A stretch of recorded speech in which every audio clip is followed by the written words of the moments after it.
గణపతికి ముందు నమస్కారం చేయాలన్నాడు. ఏ పనున్నా సరే ముందు ఆయనకు నమస్కారం పెడితే నీకు పనులు అవుతాయి అయ్యా. ఎందుకు వచ్చిన సమస్య?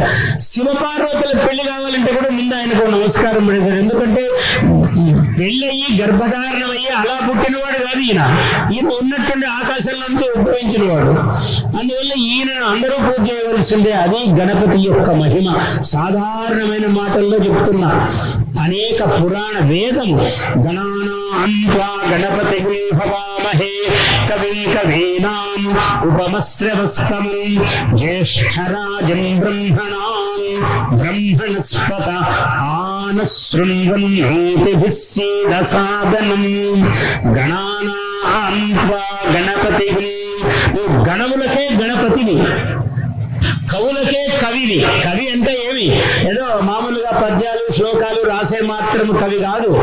కవి అంటే లోక స్రష్ట, బ్రహ్మదేవుడు కవి. ఆయన కన్నా ఈయనే కవి అన్నాడు.